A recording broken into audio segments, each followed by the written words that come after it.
జై శ్రీరామకృష్ణ. శ్రీరామకృష్ణులు స్వామి యోగానందకు చేసిన ఉద్బోధ. భక్తుడవు మూర్ఖుడివి కాబోకు.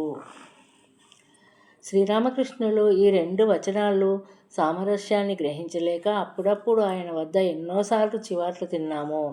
అప్పటికీ స్వామి యోగానంద ఇంకా సన్యాసం పుచ్చుకోలేదు. ఒక సందర్భంలో ఇంటికి ఒక మూకుడు కావలసి వచ్చి దానిని కొనడానికి బారానగర్ బజార్కు వెళ్ళాడు. అక్కడ అంగడి వాడికి అధార్మికంగా ప్రవర్తించడం వల్ల వాటిల్లే అనర్థాలను గుర్తుచేసి, చూడబోయి వస్తువునకు న్యాయమైన ధర పుచ్చుకొని మంచి మూకుడు ఇవ్వు, చిల్లులు పగుళ్ళు ఏమీ లేకుండా చూడు అని అన్నారు.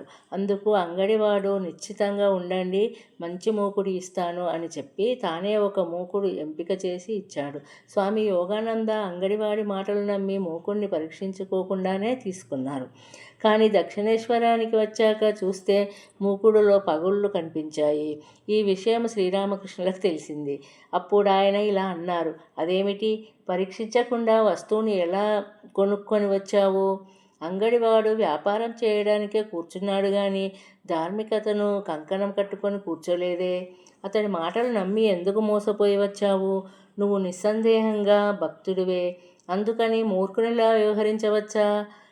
లోకులు చేతుల్లో నువ్వు మోసపోవాలా? ముందు ఇచ్చిన వస్తువు మంచిదో కాదో పరీక్షించి ఆ తర్వాత అంగడివాడికి పైకం చెల్లించు. వస్తువు పుచ్చుకునే ముందు తూకం సరిగా ఉందో లేదో చూడు. అలాగే కొన్ని వస్తువులు కొనుగోలు చేసినప్పుడు కొసరు ఇవ్వడం కద్దు, కొసరం పుచ్చుకోకుండా రాబోకు అంటూ ఇలా లౌకిక విషయాల్లో కూడా హెచ్చరించేవారు. ఇలాంటి ఉదాహరణలు ఎన్నో పేర్కొనవచ్చు. వాటిని ఇక్కడ పేర్కొనడము అప్రస్తుతము. అద్భుత నిరాడంబరతతో పాటు అసాధారణ వ్యవహార దక్షత శ్రీరామకృష్ణులలో ఎలా మేళవించి ఉన్నాయో తెలియజేయడానికి ఈ విషయము ప్రస్తావించాము.